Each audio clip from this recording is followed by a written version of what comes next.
it all winner for this. It's the biggest race we have all year long.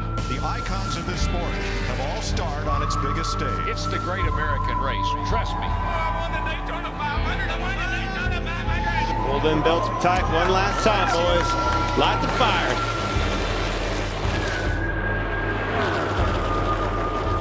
Big push coming now for Harvick. Oh, and around goes a couple cars. Priest upside down. He's barrel rolling through the grass. You got plenty of money. Don't need that to keep racing. Is it worth the risk to keep on going? Sure, to win. Oh, yeah. Welcome to the Bump and Run podcast. I'm your host, Mike Z. White. Joined by my two best friends, Matt the Statman Reilly and Eric Daytona Ron. Hope you guys had a great weekend. Hope you guys had yourselves a Chase Briscoe type of weekend. He was the big winner at the Southern 500 in Darlington this past Labor Day. Make sure you like, share, subscribe. Tell all your friends. And if you like this podcast, please tell everybody. It's available every Tuesday night. Spotify, Stitcher, Amazon Music, iHeartRadio, iTunes Music, all that stuff. You know where to find us. You've been listening for a while. I know you have, and I know you're not telling your friends because we're not growing any more than we should be. But fellas, how's your weekend? Welcome back, Matt. Well, glad to have you back after last week. Hope you enjoyed the show without you, and I think we did you justice. I don't know. Oh, that reminds me though. I have to bring it. Are you going to bring it up? San Diego? Oh, I wasn't going to. That was a private. I called you out privately. Yeah. Friends busting balls, but you can bring it up while we're here. So, yeah. So, first, thank you. Thank you. So, the emergency that pulled me away last week, all is good. Like, great ending to what could have been a terrible situation. So all good on that front. Thank God. Of course I listened to you guys. It took me a couple days just cause like, I don't have the time I used to, but I got to listen to you guys, laughed my ass off. You guys are great. The show might be a little bit better without me. So my return might be sad for some people, but I'm fucking back, baby. I'm better than ever. No, you guys did great, but I had one little criticism for White Man. He mentioned you guys were talking about San Diego and the possibility of a street course getting put in San Diego. Yeah. And Whitey said something along the lines of like, oh, it's in like the middle of the state. And like, I almost drove off the road when I heard that. If anybody knows where San Diego is, it couldn't be more south. And like, you can see Tijuana, Mexico from San Diego. You could spit into Mexico from San Diego. Couldn't be more south. And like, I'm big, like for whatever reason, like I'm big on like, I'm really good at like American geography.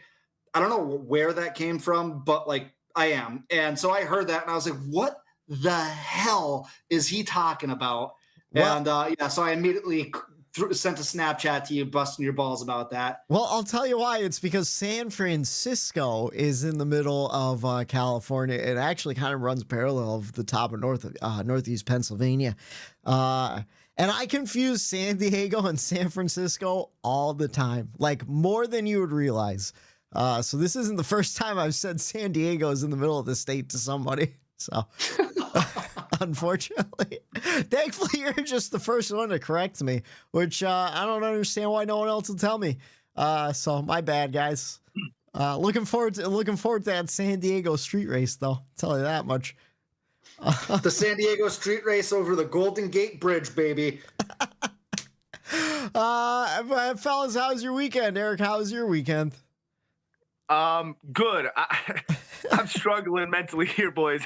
I totally forgot we did the show ourselves and Matt wasn't here last week. That is how burnt I am already. I'm like, that was last week. Yeah. Oh my God. So and then Saturday fantasy football draft. Matt was there. We went over to our buddy Tom's house and we all had a pretty good time, put down a bunch of beers there on Saturday. So I was tuned up there. Then Sunday, race day, tuned up there. Eric had a pick. Eric had a late round pick. I was watching him. Eric had a late round pick and the booze was flowing at that point. And he goes up, it was a live draft. So he goes up on the board, he puts the pick up and it was Geno Smith. And this was a backup quarterback. And if anyone listening to us doesn't know much about at the NFL, like Geno Smith, like meh, like a meh pick. So I don't think anyone was watching him. Eric goes up, slaps Geno Smith's name on, comes back down to the table, picks up his beer, and just pounds it as if he just made the worst pick of the draft. And it was just like, I fucking lost my mind. It was just like watching an animal out in the wild. It was awesome. It was one of those days where it was like kind of gloomy, kind of like, rainy out, chance of rain or whatever. So it was like, to me, it was like fall football. We're at a draft. Like the beers I must have had a 6-pack of Busch Lights in the first half hour, 40 minutes I was there. Just putting them back. Bernie, grab me another one. Bernie, grab me another one. I was putting them back. Well, I'm glad you survived. I know you guys were hurting on Sunday for the race. I was fresh as a daisy, so I'll tell you what, though. It was for the better because I absorbed the race. I understood what was going on. I was just, I had a few twisted tees here and there, and it was, I was able to pay attention, like you said, like, it's the end important race. So for once, I wasn't just like cooking and going out here and dealing with this and doing that. Like it was a calm Southern 500 in the garage hole this year. You want to what? You're right, because like normally it's the start of the playoffs where it's like, yeah, it's in the background. You don't have to pay much attention, but because it was the cutoff race, there's so many different storylines and implications. So, yeah. And I'm assuming it wasn't a big old rager. Only a couple people came up. Yeah. Yeah. So I was going to come up, and the more I thought about, well, first I hurt my hip over the weekend at some point. So I was having a hard time walking. I was like limping around and everything. And I think I pulled my groin, and that's like why my hip was hurting. Anyways, so I was like, I don't want to go up there and get my balls busted. And I was Matt, like, this is coming from, did you notice? I mean, I don't know if you watched it or not. He had a heating pad on my neck. The entire show. Oh, yeah. From weed whacking a little too well, oh, Whitey, you are just going through the went ringer from a bus. battery power to a gas powered mower or stringer, and he just the shoulders couldn't handle him. The groin can't handle it. His strides are up. I was having a rough week last week. I think I was sick. You need more water, bud. Are you drinking any water? Nah, you want to what? I was running like a low grade fever earlier in the week, like 199.9. So I think I was just sick the whole entire week. And yeah, I don't know, man. I'm fucking in rough shape, man. I'm 36 years old. I'm falling apart. I'm ready for retirement. Wait, God bless you, dude. Oh no. God bless Bree. Yeah, God bless your girlfriend. You know what? You know what the hardest part is too? And I love her. She's a physical therapist. So she can help all my aches and pains, but she also gives me a really hard time for never stretching and stuff like that. So it's like it's like a double-edged sword. She go, well, if you stretched, you wouldn't be in so much pain all the time. Like, oh, if you stretched, your back wouldn't hurt. And like, I know it's true. I know. She's probably listening through the door right now. The last time I stretched was Mr. Gillespie's gym class in high school. That's it. And you want to know what? I couldn't touch my toes in gym class either. I couldn't wait until, you remember we used to have to spread our legs and do like the A formation? I could finally touch the ground with my palms on that one. Couldn't touch. I don't know. I don't bend my knees. I'm in rough shape, boys. Anyways, Matt, how's your weekend? My weekend was great, man. My Notre Dame Fighting Irish beat the SEC opponent, Texas A&M. It was a tough battle. So obviously, as you guys know, I mean, the Irish mean more to me than life, pretty much. I'm one of those sicko fans. So I mean, I don't. Daddy doesn't stay sober during Notre Dame games, and it was a night game on Saturday night. Ooh. So Sunday was brutal, and we had a labor. So I woke up. Well, actually, when I woke up, I had already made the decision. Like, I can't go to Eric's. Like, I can't. I want to. I can't do it. Like Saturday, I was like, hey, we got your uncle. My wife's uncle throws a Labor Day party every year, so I was like, hey, I'll do that for a little bit, and then probably shoot up Eric's like I usually do for the Southern 500. Nope, my tune changed as soon as I woke up on Sunday. Couldn't do it. So went to her uncle's party, cracked a few open, trying to feel a little bit better. was able to get back on the old hide there, and then was able to get home for the end of the second stage and watched outside on the patio, watched the rest of the race, and really enjoyed what I saw. So, yeah, great long Labor Day weekend. One thing I want to point out, and I'm going to sound like an old man here. What's that? Oh, I know what you're going to say, and I 100% agree. Fireworks. What are you want to shoot off fireworks on Memorial Day? Have at it. You want to shoot off fireworks on 4th of July? That's what the holiday's for, baby. But Labor Day? You want to shoot off fireworks at 10 o'clock at night while my baby's trying to go to bed and the dog's barking and everyone's freaking out? I'm trying to watch the third stage of a race and I can't hear anything because the dogs in the neighborhood are going crazy and it sounds like there's a goddamn gunfight going on a half mile behind me. Like, enough's enough with the fireworks after the 4th of July. You know who the guy who lighting off fireworks on Labor Day is? The same guy lighting them off on the Super Bowl. It's like, what are you doing? What are you doing? Right. Come on. I'll even give you New You know Year's what? Eve. You guys better just shut it right now. Because this isn't the most un-American fucking conversation I've ever heard in my entire life. This is America. We can do whatever the hell we want. If you want to blow fireworks off on a holiday to celebrate what summer was and where it's going, then you know what? Blow off them fireworks. I don't have to worry about you, your dog, or nobody. You know what, Matt? Every just goddamn Southern 500 Labor Day, courtesy, I don't care where I'm at. I'm coming down to your house. And I'm going to be lighting fireworks off in your backyard, buddy. I don't care whether it's snakes and sparklers or just little Roman candles, buddy. That's un-American. Oh, now fireworks got to go, brother. Fireworks got to go. It's what are we doing? Like, it's like the same. Fireworks haven't evolved in 30 fucking years. Like, it's the same thing. It's the same booms and sparkles and colors. You see one fireworks display, you saw them all. And you want to know what? I'm gonna come up to the Harding hole and start dropping M80s and see how you like it, scaring all the kiddies into the woods. It happens every day.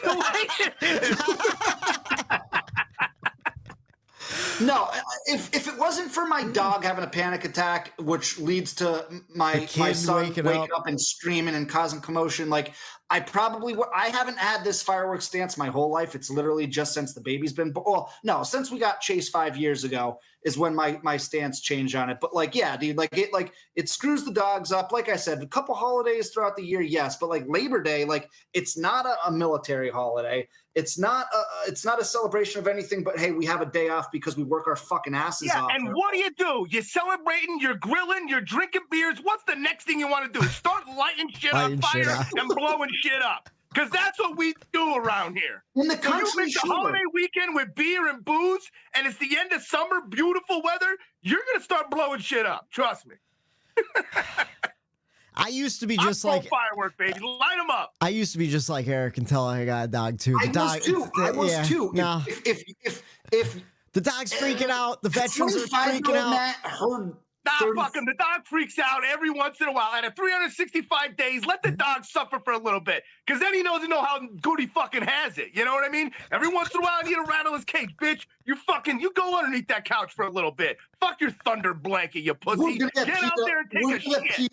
We're going to get PETA, those motherfuckers. We're going to get them in the fucking comments now. Thanks, Eric. Anyways, we got some NASCAR news to get to if you want to jump into it. The 2025 schedule has been released. Could have said, speaking of shit. Speaking of shit. All right, I'll give you this, Eric. You could take a firework and blow it off right through the 2025 schedule. I didn't think it was that bad. I kind of liked Pocono moving to June. It's a little bit cooler. I do like that. Yeah, I do too. I like Dover moving to July because it's a little bit warmer. What's that? I don't like it. And it's for a completely selfish reason because that's the weekend that I'm going to be coming home from the beach and I have to go right through race Dover, traffic. And so I want me, obviously, it's like, hey, we're going to be down there anyway. Let's go to the race. And so, but like, I'm not going to be able to do that. No. Like, I already too much stuff going on. I just have to sit in race traffic and not go to a goddamn race. Like, that's going to fucking suck. You have to time it perfectly where you're driving through in the middle of the race. That way you just kind of blow right by. No, I got to get home before the race so I can watch the race. Starting now, you got to build credits. Yes. And you got to use them. Yes. Yeah. Eric is 100% right on that. Yeah. Eric's 100% right. Like, honey, we're driving separate. Yeah. I go to the race. You're going home. And in fact, if you want to just sit in the parking lot, we can all go home together, you know? Anyways, a couple notable things for the Xfinity and Truck Series. Rockingham Speedway returning in 2025 to the Xfinity and the Truck Series. A lot of people asking for a Rockingham race for the Cup, so this could be the first couple steps in line. We've seen what happened with Gateway. And speaking of Gateway, they will return to the Xfinity Series for the first time since I think 2012. Xfinity is going to run at Worldwide Technology Raceway at Gateway. And then trucks are going to make their debut at Lime Rock Park next June. Craftsman Truck Series returning to Michigan for the first time since 2020. And then the trucks are going to New Hampshire for the first time since 2017. So a lot of little different things. I'm more interested. What do you guys think about Rockingham? What's up, Matt? Well, Rockingham's cool, but what I was going to say was Lime Rock.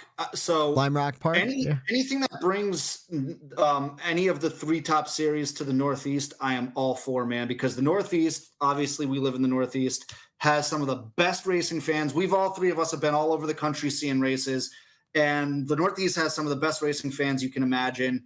And so the more races up here, the better. So I really like to see that. Now, Lime Rock Park is that's Connecticut. Okay, and that's a road course, right? 1.5 mile road course. So that should be pretty interesting to see. What does it say? It say the trucks are going there. It's going to be 8 hours long. The truckers on a road course. That race is going to take up a whole day. Yeah. At least it's a shorter road course. It's not like a 2.5 miler like was a Road America is like a real long one too, right? I'm excited. I think expanding to different markets is what we need to do, especially in the trucks and Xfinity Series. You know, get them hooked there and see how they do, and then hopefully move up to Cup. I don't know how you guys feel, but I think I would like to see just all different racetracks throughout the year. Don't go back to anywhere. What do you guys think about that? Like one race per track per year. We've been saying that, brother. Yeah, I'm all for that. I am all for that. And I think I texted that after the whole playoff thing too, where it's like, you know what, if they're going to do this win and you're in type thing, well, then I want one Daytona 500 and that's the last time you go there. Yeah. You have one opportunity at these racetracks to basically produce a miracle situation. So if you're going to do that, only give one or two opportunities to do that, and you have both tracks to do that with Talladega and Daytona. Yeah. And I mean Atlanta now too. Yeah. I guess you could throw that in there because of the big one. One race per track, cut down the season. We don't need. I mean, this doesn't need to be a 36 race season conversation, but like we don't need 36 races. Like next year, I think it's 28 straight weeks that we're gonna have racing. It's like, ridiculous. It's the longest streak since like the 50s. What's up? It's the longest streak since like 58 or like 60 or something. And the previous high was 23. So not only did we beat the previous high, we blew it out of the water. 28. Yeah. Like that's crazy to go in a stretch. Yeah, it is. And it's like we're not the ones traveling. You know what I mean? Like think about like all the crew guys, the drive, like everyone, the whole industry. It's gotta be exhausting. Weeks, and it's all money. It's all just like it's all money. Because if you're not at the track, you're not making money in NASCAR's eyes. So I don't know. I think that, like we said, a nice round number, 30 races, knock it down. Some of them have even voiced that, Matt. Some of them have spoken out and said, hey, like, this is insane. Or like, you know, didn't come out and say it, but like posted a meme to be like, whoa, you know what I mean? Like, they're not happy about that. Like, they are not. At the end of last year, he said something along the lines of, you know, I'm ready for the offseason. I'm ready to do something that's not NASCAR related because we've been doing it all goddamn year, you know? And that's the thing, too. I've heard rumblings of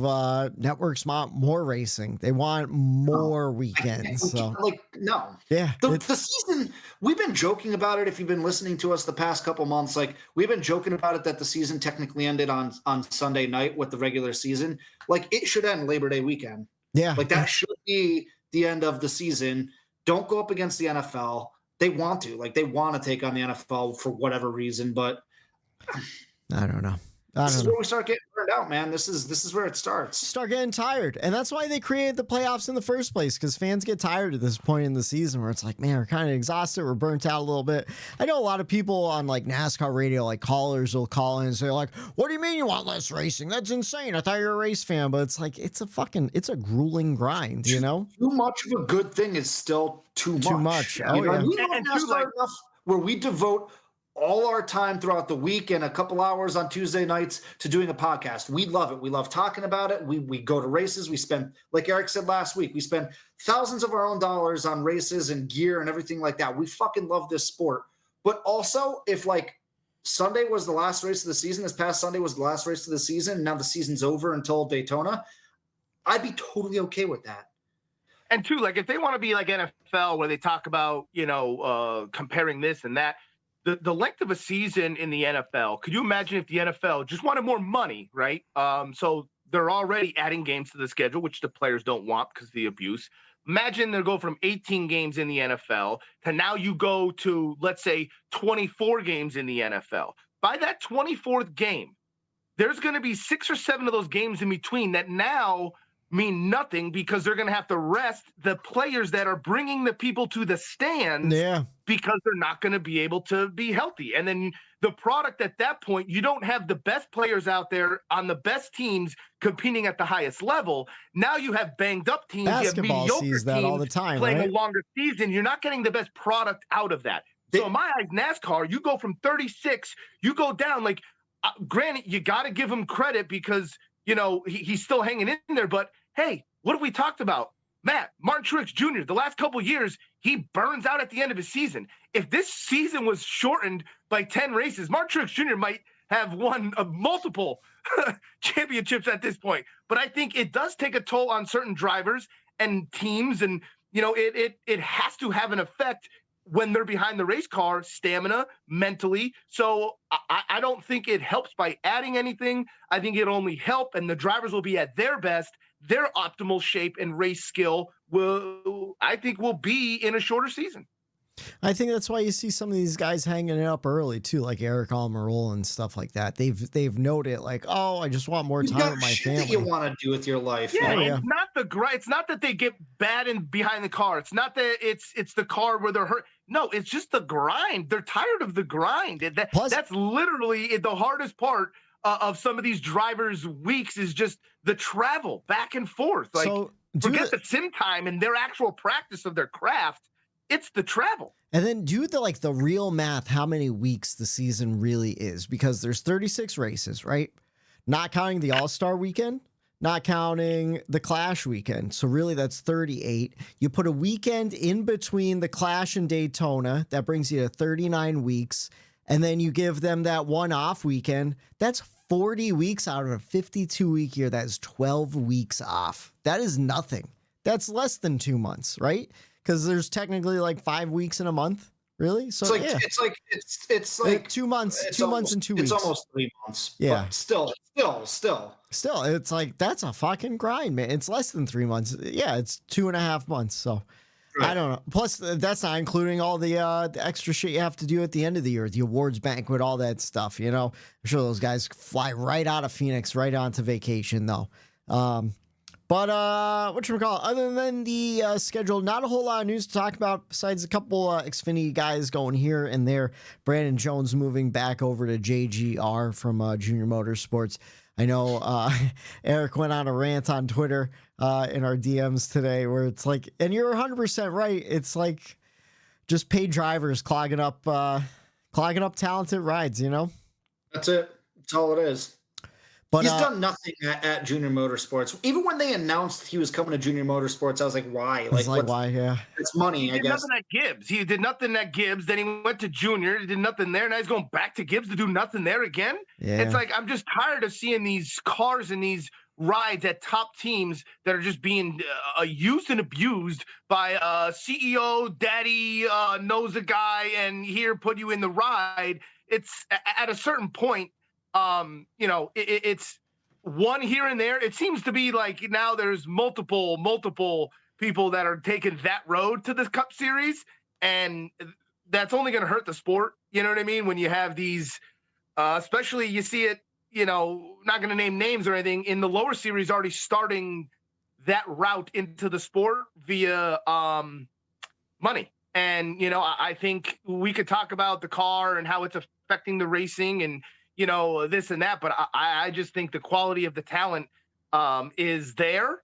But money is ruling everything. And it's a shitty situation that we're in. And those drivers that have the money, but no talent, they're the ones that are going to get in dust-ups and cause problems. And I don't know. I just think they're the ones making our sport look bad when it's perfectly fine.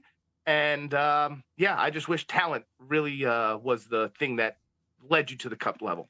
I think the funniest part about Brandon Jones is his father's the president and CEO of Ream, who sponsors a bunch of different NASCAR race cars.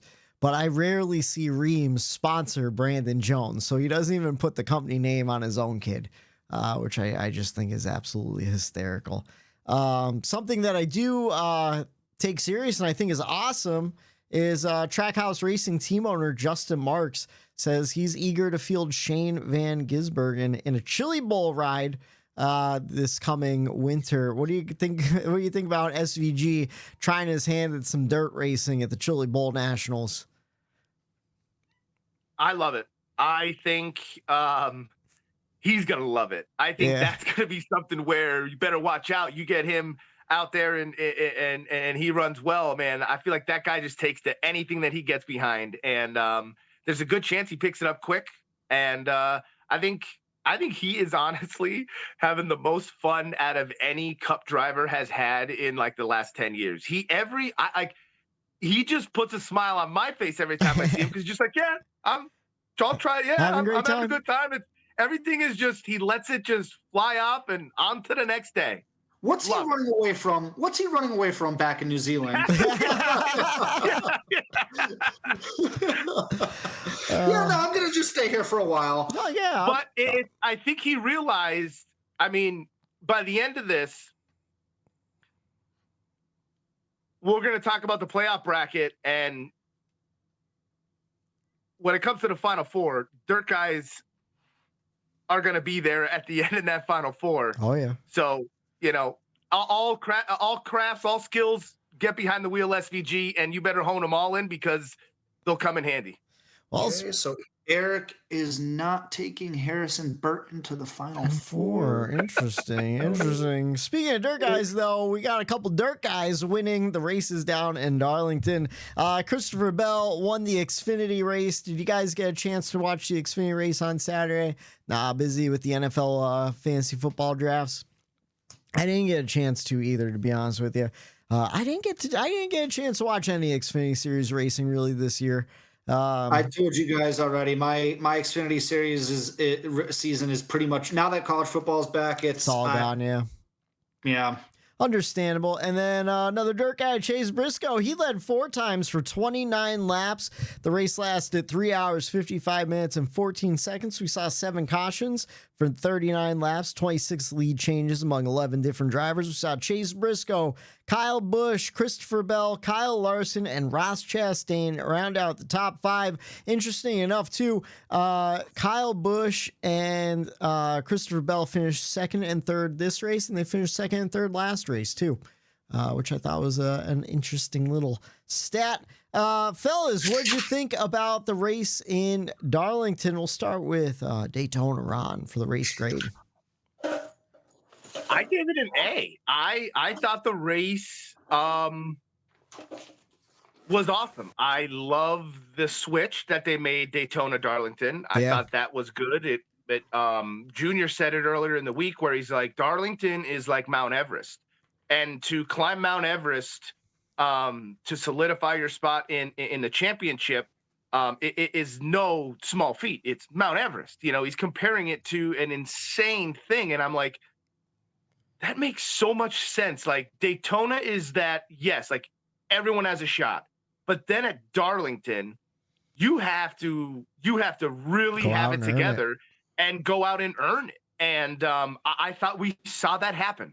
So it was just funny the way that I saw it with Junior and saying that, and had my mind wrapped up into that going into the race, and then seeing that unfold I think it was everything that I could have asked for in a race. It started out good. I think now this is at first, like, I don't know if it was just me or not. Like when I was saying earlier in our text, like I didn't know how to like formulate what I was trying to really believe or think. Like Truex spinning on lap 3 or 4. Did that ruin stage 1 and the beginning of 2? Did everyone just like, whoa? Like, I feel like it did have a lull where I was like, okay, everyone's kind of, I felt like the Truex spin was like a whoa, like teams' eyes went up like it's a long race. And look this could end quickly. Like, I feel like a lot of people had to scramble. They had to change their strategy at that point. Yeah. And then next thing you know, it's like, wait a minute. Then teams found out like he's not out. And then they had to scramble again.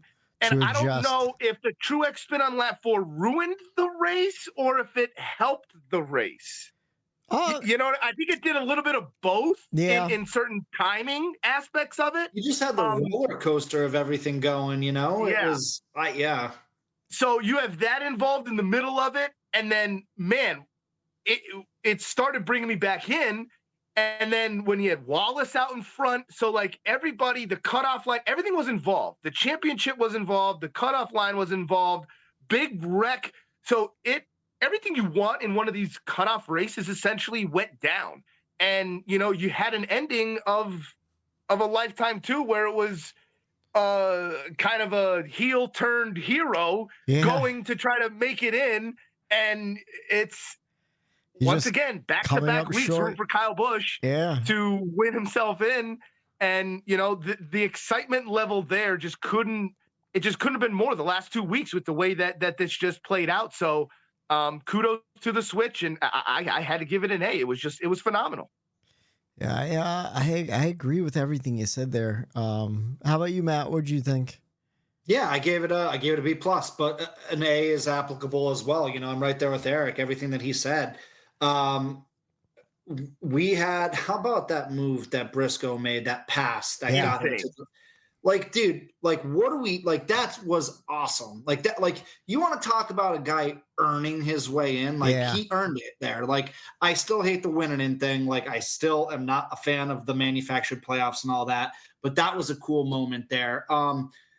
Again, Lee Diffie helping bring that energy. I know you said, when you said, hey, Matt's last week, when you said Matt's a Rick Allen guy, that hit me close to because I feel like I'm a huge advocate for Rick Allen because he takes shit that he doesn't deserve for whatever reason.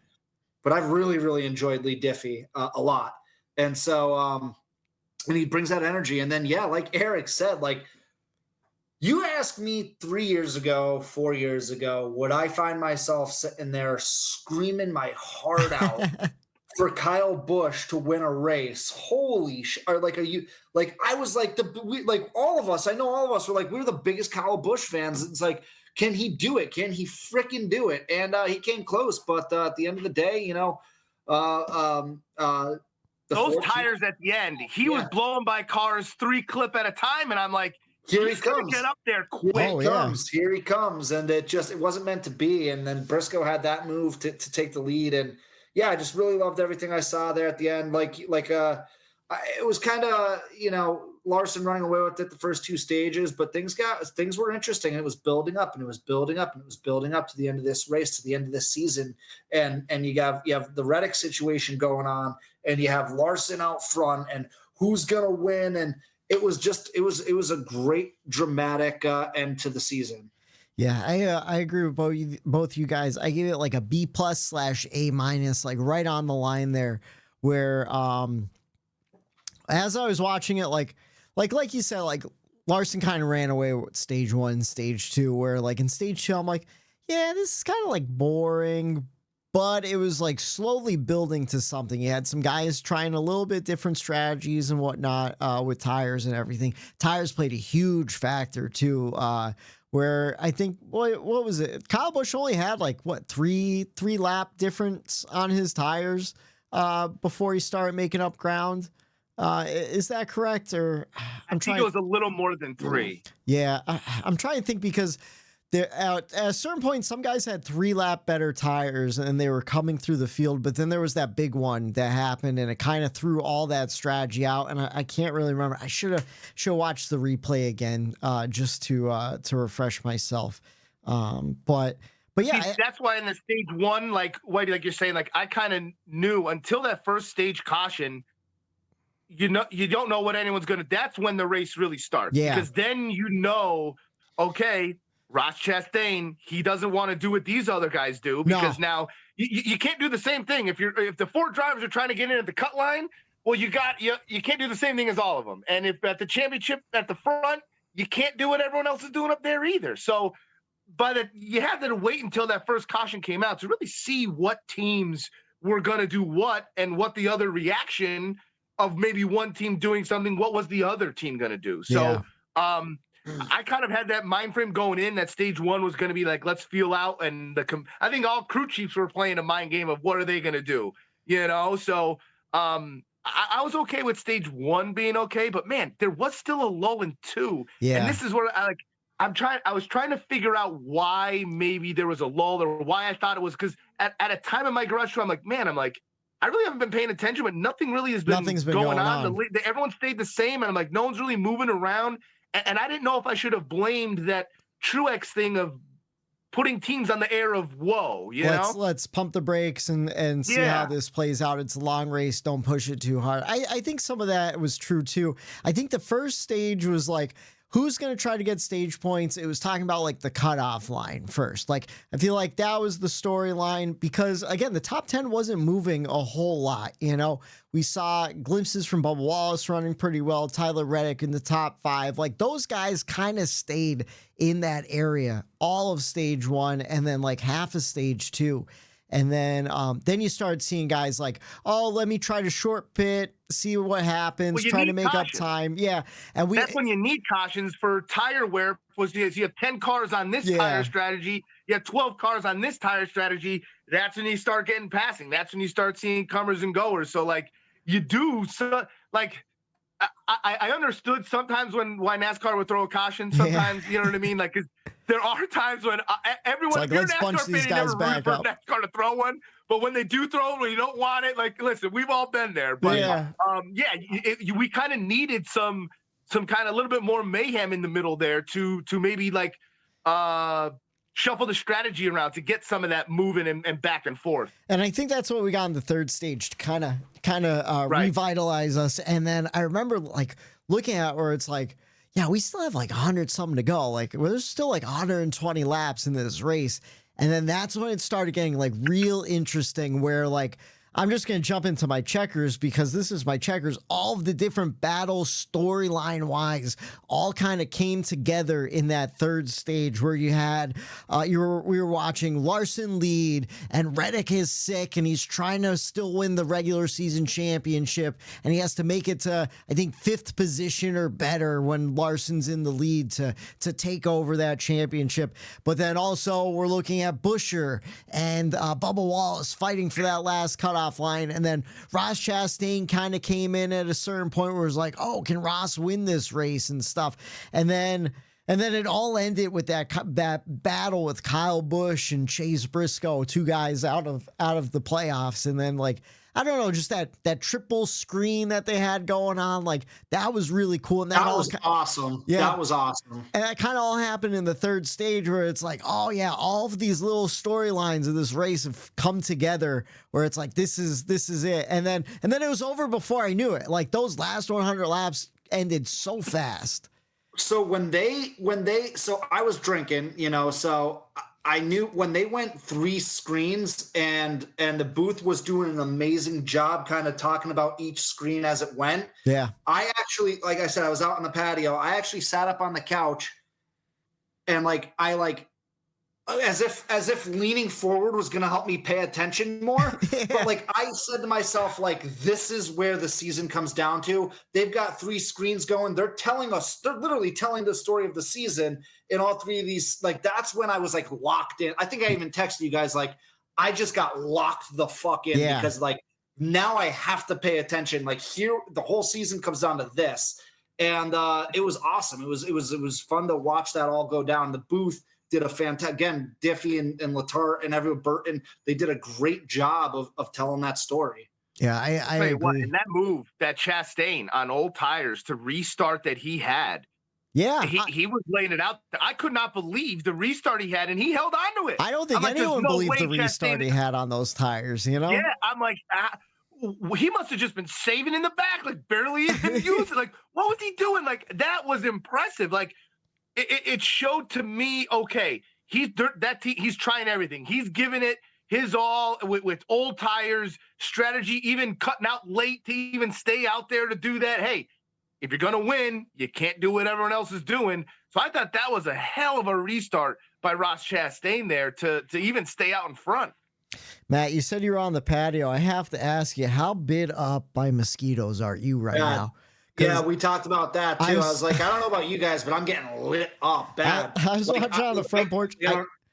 My arm has like right there. Oh, bro, my ankle right now is absolutely covered in pink. It's just calamine lotion. I'm just dunked both of my ankles in calamine lotion. I've been scratching one on my hand the whole time. I didn't know it was there, and then I just touched my arm, and I felt two more. Like I got eaten up.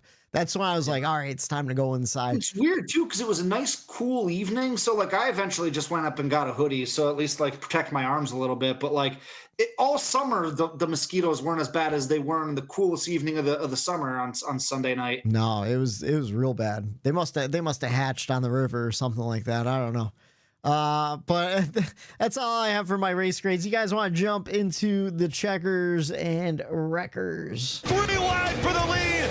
1 lap to go. It's this week's checkers and wreckers. All right. Since I already gave my checkers, I might as well just give my wreckers, get it out of the way. I gave it to Chris Buescher's comments after the race. I know we've been dogging the playoff system this season, and it sucks the spot got taken away from him from a 34th place team winning. But I don't know. There's something about the comment kind of didn't sit well because it's like, yeah, I get it. It sucks, but like everybody's been racing under this format. Like you knew what you had to do. You had a lot of opportunities to go out there and win. He didn't have the season he did last year, and it's unfortunate. Would I like to see Chris Buescher in the playoffs? Absolutely. I just, I don't know. He made the comment, and then Kyle Petty kind of like dogged him on it. And then everyone jumped on Kyle Petty because Kyle Petty has notoriously bad takes. But I thought it was a good take for once, to be honest with you. So maybe this is my bad take. I don't know. I think it's a bad take. I think it's a bad take too. Yeah. I think we always say we want raw emotion. We want what these drivers really feel. We want them to say it on the mic and be genuine. We don't want a Jimmy Johnson of fucking 10 years vanilla boy. Yeah. I think that was a time where we voiced it the whole time, our displeasure. He's voicing it. So what? He didn't do it on Twitter. He did it in the microphone afterward. He's right about what he said. Yeah. It is bullshit. I agree with you though too. I get the point, but I'm looking at it from, hey, we want to see real emotion on these drivers. We want to see the truth. We don't want a corporate CEO sponsor written fucking statement sometimes. And I thought it was more or less like, all right, Buescher, like let your emotions fly. You're pissed you didn't make it. Yeah, many of opportunity. There's 20 fucking, some 6 races to do it. And, you could pinpoint it to probably 6 or 7 other races that the 17, a decision that he made behind the wheel that caused a point or two here or there. So you dwell on the ones that are right in front of you. That was right in front of him, what happened. But every once in a while, I just want to see some of that raw emotion. No, I get that. For different reasons, I guess I'm disagreeing with you, I guess. Yeah, I just, I looked at the contrast of Bubba Wallace's interview where he's in the exact same boat and he goes, that's the worst person you could have, actually compared it to because he's notorious for saying stuff, yeah. But what about himself, though? Like, he's like, now he's Mr. I'm going to take the high road. So, he's going to take the high road. But all he said was we needed to be better. That's it. Like but they were better. They were better than Harrison Burton. Harrison Burton won a super speedway race. Yeah, but like, you know what I mean? But also they weren't better enough then to put themselves in a position that they had to go out and win one of the last 2 races of the season. I get what you're saying, and all that, but especially once you said that Kyle Petty agreed with, or I'm like, no, there's no way. I can't in good conscience ever agree with anything Kyle Petty says because he's the most inconsistent NASCAR commenter there is out there. I can't in good conscience. But no, but really though, like I don't know, like he's got a point, and like Chris Buescher like isn't one to be a crybaby. He's not known to be a complainer. Like if he says something like that, like I'm willing to hear him out, and I agree with him. Like he had a better season overall. He does. I mean, listen.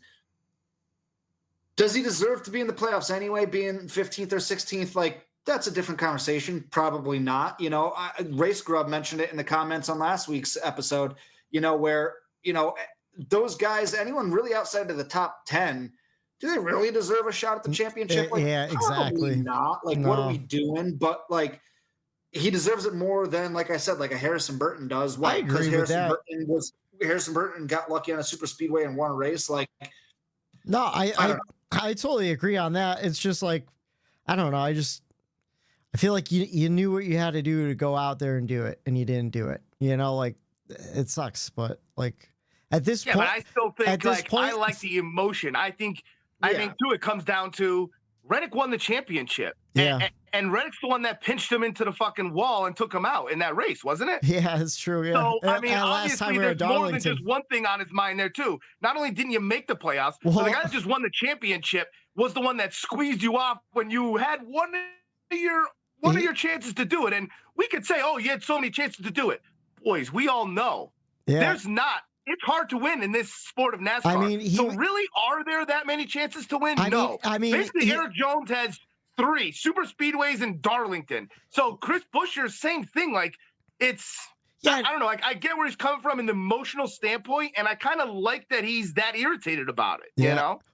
But he also got beat out by Kyle Larson by 0.001 second, and that was the last time he was in position to win a race, and that was 4 months ago. You know, so like again, put yourself in the position. You know, Tyler Reddick won the regular season championship, one because Kyle Larson decided to go to Indy instead of the Coke 600, and 2, because he's been putting himself in position to win races for the last 15 races. You know, Chris Buescher's not doing that. His team didn't give him the car he needed to do that. He's been riding around sitting in 14th place, hoping to point his way in, when we've seen the last 3 years, how many times have guys been able to point their way in? Two open spots to point you can't point race anymore. You can't do it. Again, I don't agree with it. It sucks. But at the same time, like, this is the fucking system we're dealing with. So you can't blame yourself for not going out and getting it done either, you know?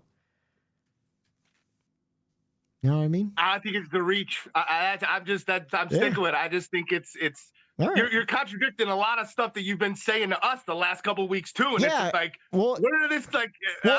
because guess what? If Harrison Burton didn't win, then Ross Chastain would have pointed himself in, and Chris Buescher would still be out, or someone else would have, or Kyle Busch would have pointed himself in, and Chris Buescher would still be out.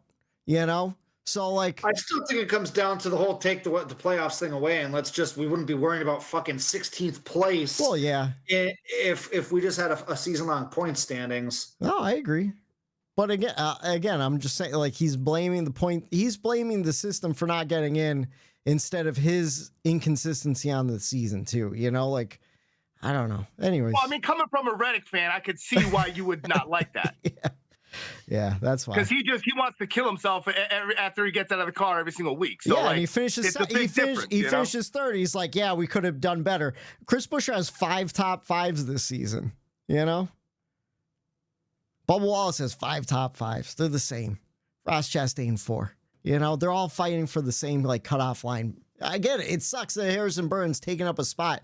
It sucks that Chase Briscoe and, you know, those guys are taking up a spot, but it's like, this is the fucking system too, you know? I don't know. Anyways, what's your guys' checkers and records, Matt? I just think we've been so mad over the playoff system. Now you're getting mad when one of the actual drivers is mad with us about the playoff. Well, I get it. It's just like, I don't. I'm not wrapping my head around it. It's a weird stance to take after the last month of bitching we've been doing. Honestly, because there was nothing else for me to complain about in the race. I had no other record. I go, oh, he said some shit that got some controversial shit, so I was just rolling with it. I didn't even see his fucking interview. I just made it up. I made my whole entire records up. Sorry, guys. little peek behind the curtain. He didn't even say that. He didn't even say that. I don't know what the fuck he said, to be honest. Get interviewed afterwards. Anyways. Whitey's been a closet Busher hater this entire time. We're all high on RFK. We're talking about him, and Whitey just couldn't wait for this moment to be you know what? He's a cocksucker. He's blaming everyone else but himself. Fuck that guy. Go back to Prosper, Texas. I needed that win more than you. Go fuck yourself, buddy. Go fuck yourself. Go out and earn a win. Go out and earn a win then. I don't give a shit. Sorry, buddy. Sorry you got pinched at Darlington. Oh, my God. The hardest Whitey's driver gets into it with another one, and then from that point, vendetta all the way out. You're becoming a true NASCAR fan, Whitey. I'm proud of you for this because this is how when you know you're in too deep right now with us, brother. There it is. One little dust up, a guy blames your driver for something. It's like me with McDowell, dude. Yeah. Like everybody, you come across a driver every once in a while, then you're like, you know what? Fuck that guy. Sorry you got pinched at Darlington. It's the hardest fucking track on the circuit. I need that one more than you. I thought Marty was out of the playoffs for 2 hours on Sunday night. I told you guys, let me know how the rest of the season shakes out because I'm not watching anymore. Yeah. We're emotional. We're emotional fans, man. Nothing wrong with that. Anyways, Matt, what's your checkers and records? So, my checkers, we haven't really talked about it, but it was kind of mentioned. Boys, we witnessed one of the most heroic efforts in the history on Saturday night. We witnessed a true gladiator fight through sickness. Despite reports of vomiting and throwing up and shitting himself, like this guy battled through all the tribulation and had one of the best performances we've seen this year. And by now, I know you guys have figured out who I'm talking about. Matt Reilly, Saturday night. Matt Reilly had a hell of a turnaround on Sunday night. No, I'm talking about Reddick, obviously. You know, I just God, I was so hungover, and I just turned it around, at that party. And once the race started, I cracked them open, and I was get good that to beer go. going, and you start feeling better. You get that hydration from the Miller Lite. It keeps you going. But honestly, the whole Reddick, just fighting through the sickness, man, to come back and stay in the car and race to win a championship. We bust your balls all the time, and that's not going to stop. Yeah. I will forever bust your balls about Reddick, and I hope you always forever bust my balls about my drivers because that's what NASCAR is all about. But putting all that aside, I always because he walked right in front of me at Dover a couple of years ago, literally right in front of me. The guy is 4 foot now. He's a tiny little man. It's 5'1", something like that. But the son of a bitch had one of the most gutsy performances I've ever seen in any sport on Sunday night. Just being as sick as you are, being in that car, battling, being competitive, and just being a true champion, man. I wanted to give him the checkers there because that was an awesome performance. To set the record straight, though, he set the record straight on Sirius XM. Bob Pockrass got it wrong. He didn't shit or throw up in the car. It was just he was on the edge all day long. So over the radio, people are giving Bob shit for misreporting that. If you listen to the radio communication, Reddick said I'm shitting and throwing up. Well, yeah, because they're like, well, which end is both ends, shit and throwing up. It's coming, so Okay, one of those deals. So he didn't throw up or shit in the car? Nah, he didn't throw up or shit. Oh, in the never car. mind. He's a pussy. He's a bitch. Yeah, I know. No, it was a gutsy performance, man. I saw a post on Twitter, and I think, in my mind, I almost would get it framed. And if I'm Reddick, it's MJ sitting on the pit wall. That race being there live. It looked like he was going to be ready to catch the tire that's coming around and bring it back over the wall.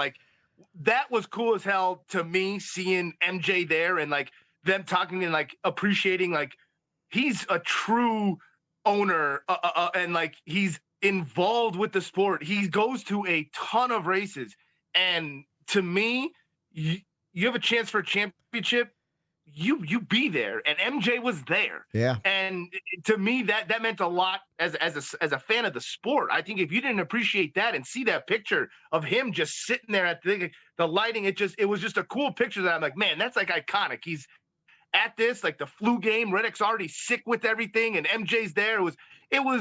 I thought it was a special moment to add even more to what I said, like in the race grade. Like it had all of that, and then you even throw that loop in there where I think that last little thing with Reddick being sick solidifies it as a instant classic, I think. Dude, and it was a story all throughout the race too. Like they kept talking about, like, dude, this guy's racing for a regular season championship, and he's sick as a dog in that car. Like they kept weaving it in and out of the story of the race. And that's another thing, Eric. You know, famously, Michael Jordan had the flu game back in the 90s where he battled through a sickness and had an amazing performance and gutted it out. And then here he is in 2024. His driver is going through the same thing. Like, I think after that performance, I think as long as MJ is the co-owner of 2311, Tyler Reddick has an open seat there for the rest of time, because I think if he hadn't already, which I'm sure he has, he won over MJ right there.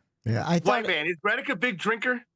I think he gets down. Yeah, on DBC, I think he brings the fireball every time. There's no way you hold back a shit and a throw up like that unless you party and you fucking bend it. That's why I give respect, because guess what? Any little set, they're shitting and throwing up if they've never been in the fucking 100% true. deep. Yeah. No, you're right. You've gotten deep when you're holding in both ends for 4 hours. We fought through some hard times and gotten through it. And I think Reddick, he's a partier, dude. That's great point, Eric. Great point. That's a 4-hour drive from Ocean City, Maryland, on your way home. Going, fucking my God. How many times? Right. How many times have you driven home from Ocean City or Pittsburgh or Boston, something that's 4 hours away, where it's like, I got to hold it together here. I got to drive home. Yeah. Going to work. I don't know. What should we? I'm sorry. How about your records? What's your records for the weekend? So my records goes to JGR as a whole, man. So how about this? Whitey, we kind of talked about it, Eric, before you jumped on pre-show. So JGR, like, they just have to figure out a way. They have to figure out a way to start winning races, man. Like, we have to go back. I don't know if anyone realizes this. You have to go back 2.5 months to June 23rd, the last time JGR won a race. That's Christopher Bell. To go back even further than that, you have to go back over 4 months to Dover, which was at the end of April, for someone not named Christopher Bell to win a race, which was Denny Hamlin. Martin Truex Jr. doesn't have a win. Ty Gibbs doesn't have a win. Like they got to figure it the fuck out, because, like, if you want to be a perennial, like, top team like a Hendrick, which JGR is, I'm not saying that they're not. Like, listen, you've got 10 races here, and you've got 4 teams in your playoff. Like, you gotta get it going here. Matt, I'm gonna jump on here because I was gonna wreck MTJ. I called him out a few weeks ago, and I said, hey, is he going to have another downfall like he did last year? Because he was already starting it. And will it happen? And it just continues to happen. He just, man, at this point, it's on him too. He fucked up. He admitted it. You know, he's like, I fucked up on lap 4. Like, and it just, man, this end of the season runs for Truex, the back-to-back years. I saw a stat and it blew my mind. And it's not something you want to get compared to. Since the spring, 14 races ago at Darlington, in that stretch of 14 races, the only person to have a worse average finish than Martin Truex Jr., who has a 23.9 average finish in those last 14 races. No. Not who you think, but the next one above it. Harrison John Burton? Hunter Nemechek is the only one with the worse average finish than Martin Truex Jr. in the last 14 races. That's just as bad as Corey LaJoie, I was legitimately jumping off this call. That's just as bad as Corey LaJoie, though. But that means Corey LaJoie is better than Truex. Yeah, that sucks. Over the last 14 races. The only one worse than him is John Hunter. That sucks. That sucks. That sucks. Dude, in the last 14 races, he only had 4 top 20s. Man. That's not going to get you into the playoffs. That's not going to win you the playoffs. So, like, when he was when he was like almost, we didn't know if he was going to be in or out. When that wreck happened, I'm like, oh no, like this is just, oh no, Marty, like, oh no, not in your last year too. Like, oh my God. The Fighting Irish used up all of your sports luck on Saturday night. Whitey, can you go back? I'm asking a lot here. Don't really do this.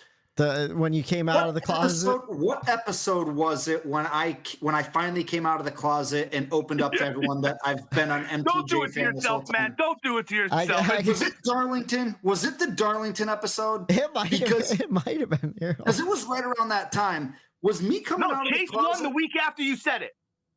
Yes, he did. When did Chase Elliott won the week after you said it. Yes, he did. It was 4/16. It was around then. It was April 16th. That week. Let's see. Yeah, April 16th. When was that? When was Darlington? Well, Iowa. It was after Texas. Well, Texas is when Chase won. So yeah. So I announced. Yeah, you announced it right before Talladega, right after Texas. Chase won. I think you announced it, and then yeah, I think that's when it was. And Marty went on this stretch. It's my fault. I apologize. I apologize to all the fellow Martin Truex Jr. fans out there. You know what? Hey, but you want to? I want to declare my fandom for Tyler Reddick right now. Fuck you. Fuck you. Love the guy. I love that little bastard. No, can't. No, you can't do it. Can't do it. Won't let you happen. You've jumped on too many bandwagons.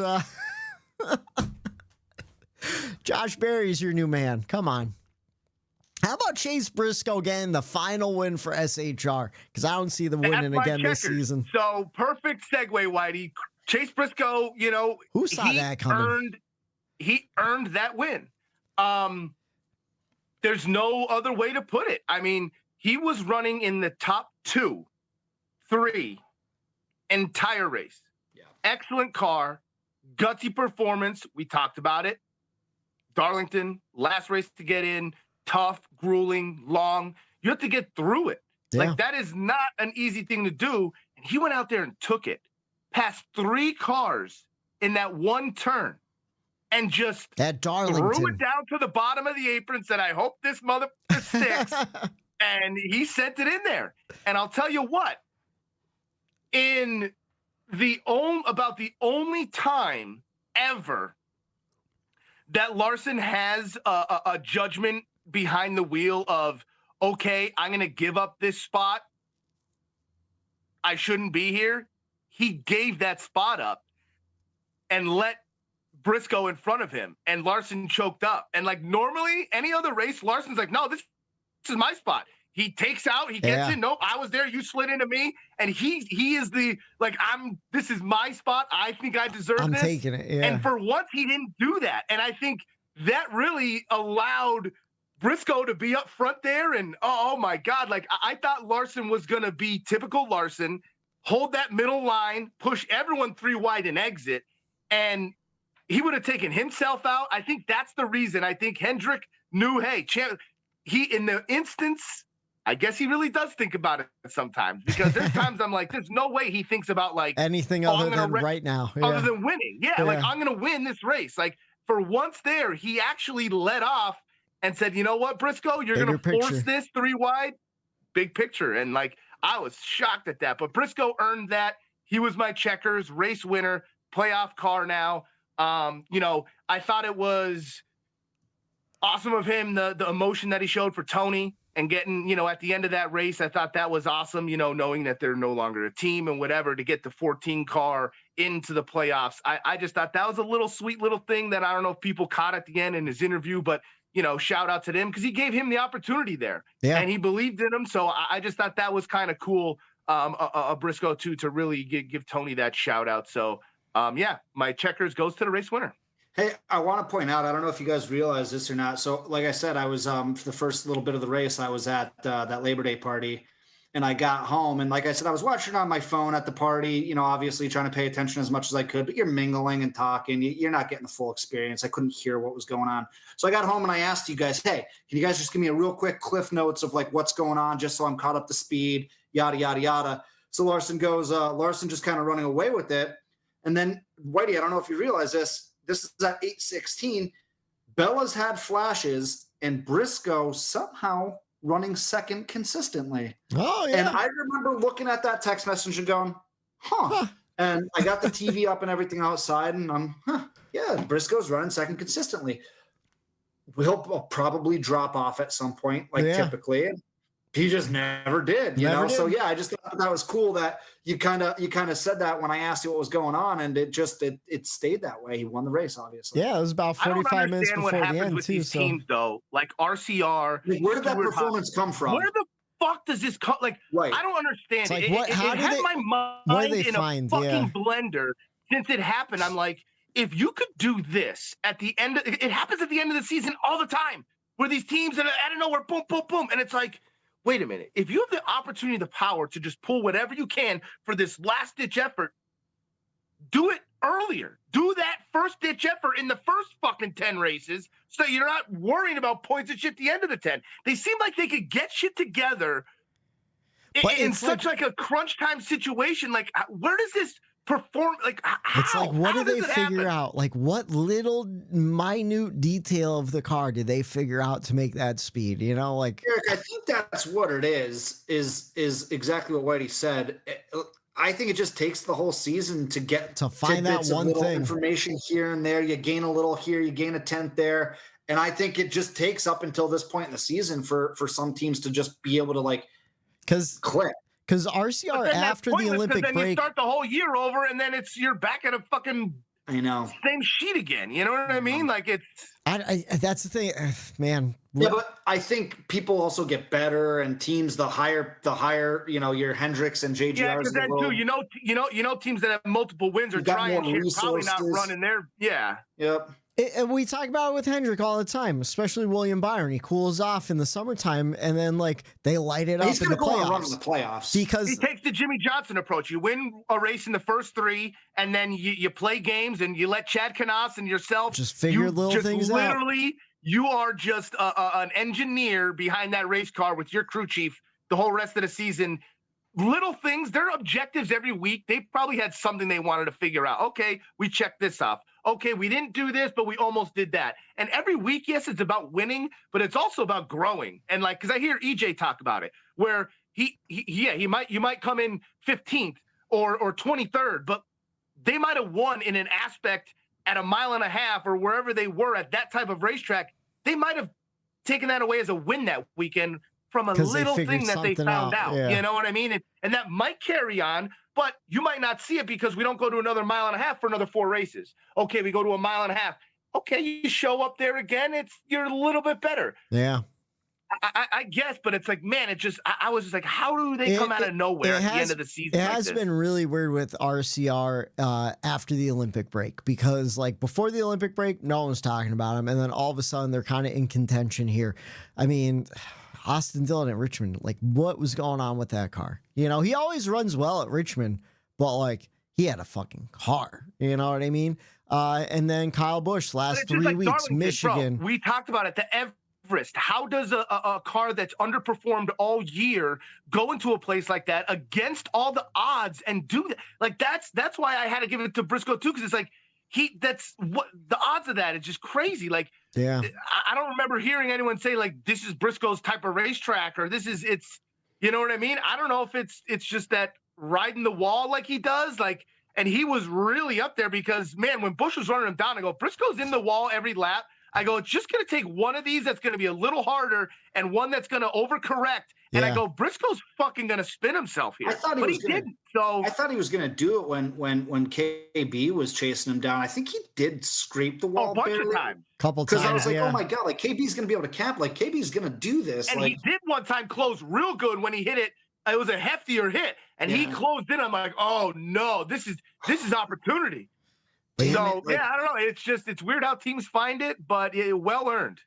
The world came together for KFB the this whole season, really. How about that, man? Do you think now Has there ever been a heel to hero turn like that in NASCAR? Like that Besides extreme? his brother. just his brother? Yeah. Yeah, his brother. You're right. Jesus it. Christ, you're right. Yeah, yeah. Do you think now that the pressure of making the playoffs is gone, that he could just kind of go out and focus on winning a race now, just to keep that streak going, though?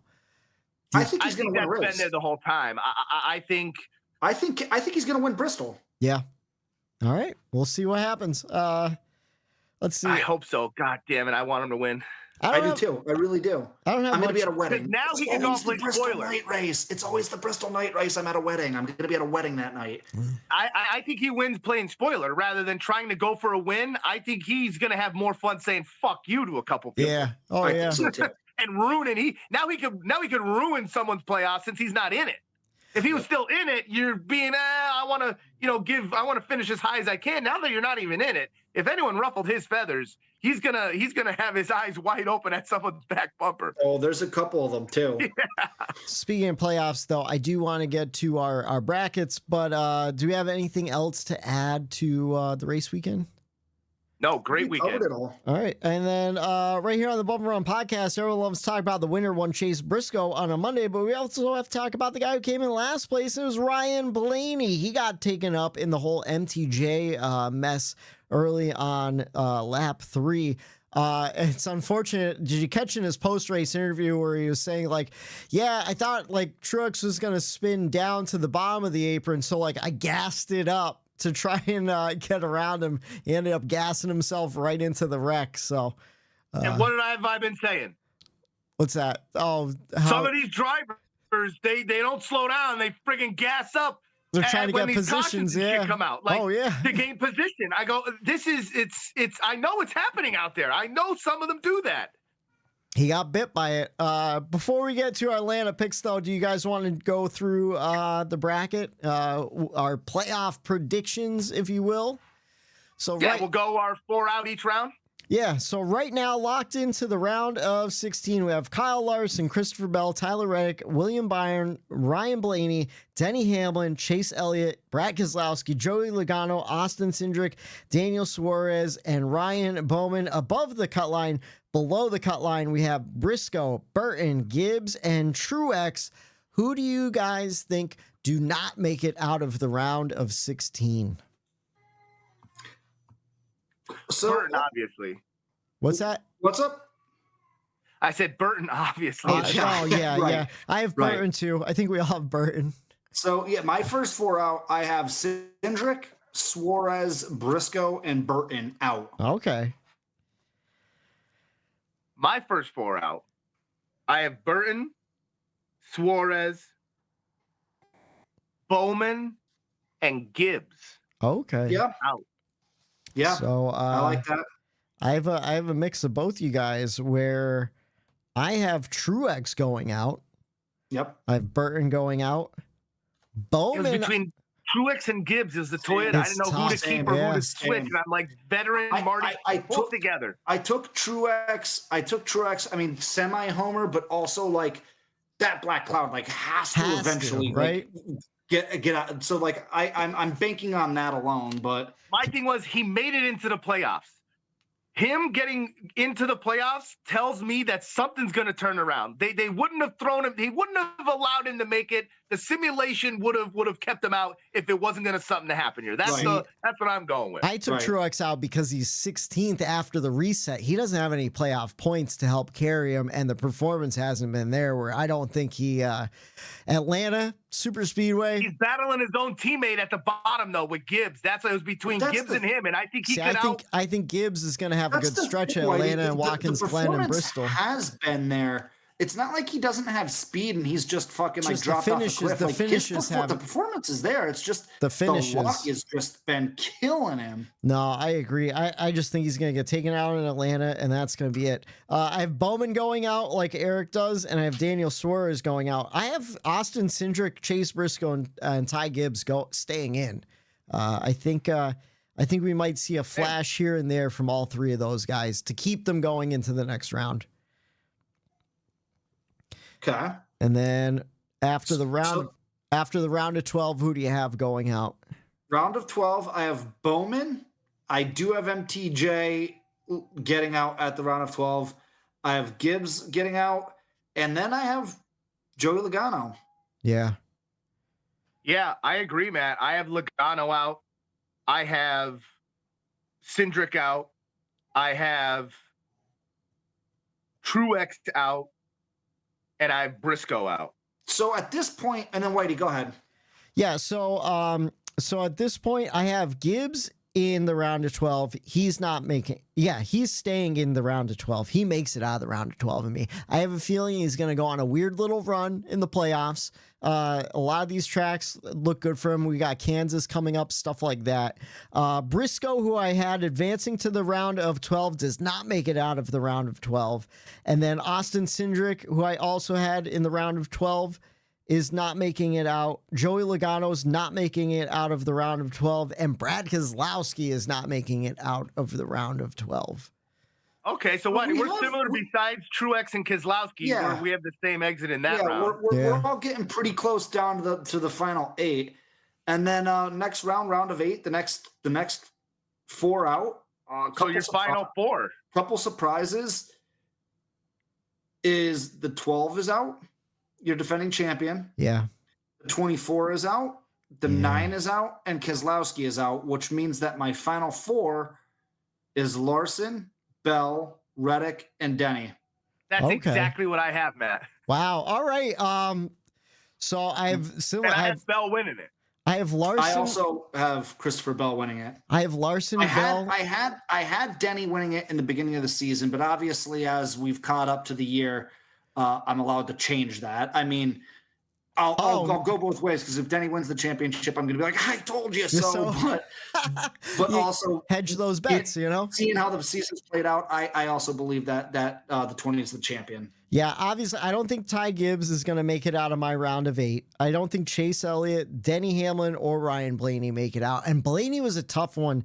I was up in the air with Blaney and Byron, but Byron's just carrying more playoff points going in, and I think once it resets, like, those guys are going to be really hard. Byron at Martinsville, man, Slick Willie 2 clocks. There's a reason why we call him 2 clocks. I'll tell you this though, I think if it wasn't for his points, I could see William Byron getting booted. He seems to get right now. Either he just has a piss poor performance, or he gets caught up in shit. Every time there's a wreck, I feel like William Byron either gets get a little hit, some kind of damage.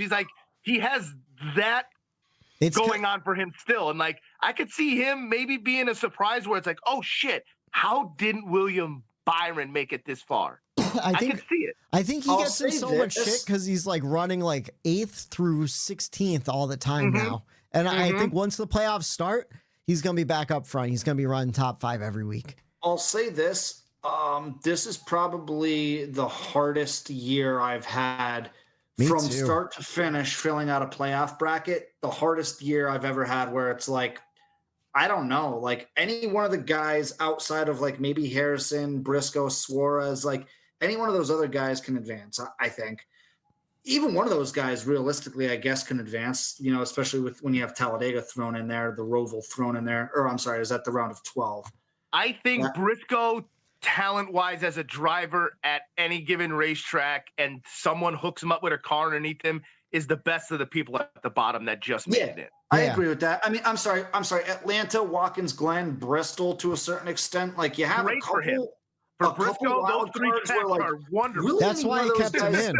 That's why I have him advanced. Those guys can win. You know what I mean? So like, it's a really weird. And then as we whittled down, like as we got to those final 8, I'm like, I don't know, like outside of Brad Keselowski, like the 12, 24, and 9 I have getting eliminated out of the round of 8. Any one of them, all 3 of them could make it to the final 4. Like, so it's hard. It's been really hard. Yeah. It really was like looking at this round of 16. I had a really hard time even like who's not going to make it out of the 16 besides Harrison Burton. The last 2 years, Blaney got really hot at the end of the year. Obviously, last year he won the championship. Chase has been Mr. Consistency. The 24 runs well anywhere we go. Like, it's going to be tough. I was on the same page with you guys too about giving Bell the championship. I was like split between Bell and Larson. I went with Reddick just because. I just go back to the documentary on Netflix where Bell, when his car blew up at Phoenix last year in the championship race, and he was in that bus, and he was just like, yeah. There's something about that raw emotion that, like, you say to yourself, like, I'm never going to let that happen again. And like, I just think that mentality is going to carry him into and he's got the speed, obviously. Especially after Bell's going to do it. Especially after the reset, he's in second in points with 27 playoff points right now. Like he's got 32 playoff points. So he's in pretty good shape to carry him. You know what also he has? That it factor to get it done when you need to get it like done. high pressure. And he's proven that multiple times, not just one time, multiple times. So like that to me is it makes or break a champion. Like you have to put up or shut up. And there's certain races where the guys at the top, they're able to get that done. And I think that is his little edge that he has. These last couple seasons is where he could really focus down and not have that like mental lapse and get the job done. So yeah, I think the final format, like you said, I think this year in general, it's tough. I think because the ones that have the speed at the top, like we mentioned, Larson, Bell, Reddick, Hamlin, any one of those, I'll be happy if they win the championship, because all year long, who do we see up front? We talk about every single one of those 4 drivers. And it's like, okay, I don't, I just want to see. I hate what happened to Matt, where I want to see a competitive Phoenix. I don't want to see one of the cars go out early and then it's only between this person. That to me is why the playoffs sometimes could be a bust when you get to that Phoenix race, when you have something like that happen. Joey Logano wins a championship. Right. For real, like that was a boring ass championship race. Like nothing happened that race. Like, so, whatchamacallit? Is that it? Yeah, we got we did it. Well, no, we didn't pick for Atlanta. Yeah. Oh, okay. We are heading to Atlanta. Xfinity on track Saturday, 3 p.m. on USA for the Focus Health 250. Cup on track Sunday, 3 p.m. on USA for the Quaker State 400. Available at Walmart. To go over our picks from last week, I picked Tyler Reddick. He got me 37 points. Eric, you picked William Byron. He got you 17 points. And then Matt, you picked Martin Truex Jr. He got you a whopping 1 point. So you get to pick first for Atlanta. Eric, you picked second. I picked last. Who are you going with for the first race of the playoffs? Oh man, I'm not gonna lie to you. I haven't given it any thought. He was one of the 3 that crossed the line with Suarez, right? The 8. I'm going with Kyle Busch. I said he's gonna win a playoff race. I said it was gonna be like Bristol, which I still back. I think Kyle Busch wins 2 races in the first round. He wins Atlanta and he wins Bristol. How about that for a prediction? That's bold. I like it. Stewart? Yeah. I like it. Who won didn't Logano sweep the whole first round a couple years ago? Yeah. 2 out of 3, maybe. He won Kansas and Darlington. Yeah, 2 out of 3 or he swept. One of the yeah. But yeah, I'm going with Kyle Busch. Why not? All right. How about you, Eric? Who are you going with? I'm going with the one that I think has been the best at Atlanta. As far as super speedway racers go, he's up there. This is one of the rounds where, Matt just said he could dominate in the beginning of the playoffs. I'm going with the 22 of Joey Logano, winning, clinching, getting to that second round. 22. I'm gonna go with the guy that we talked about a lot in the last 5 minutes. He cooled off, and I think he's about to heat it up. That 24 car. It's gonna be a victory lane in Atlanta. William Byron, give it to me. We will see this Not Sunday. if the 22 in his front bumper has anything to say about it. Well, we'll see how that plays out too. And we'll break it all down for you right here on the Bumper Run Podcast. Next Tuesday night, we'll find out, will he be locking himself into the round of 12? Will Kyle Busch be the spoiler, or will Joey Logano get it done in Atlanta? We'll find out this Sunday, 3 p.m. on USA for the Quaker State 400, available at Walmart, and we'll break it all down for you right here on the Bumper N Run Podcast next Tuesday night. For Matt the Statman Reilly, for Eric Daytona Ron, I'm Michael D. White saying have a good night. There it is.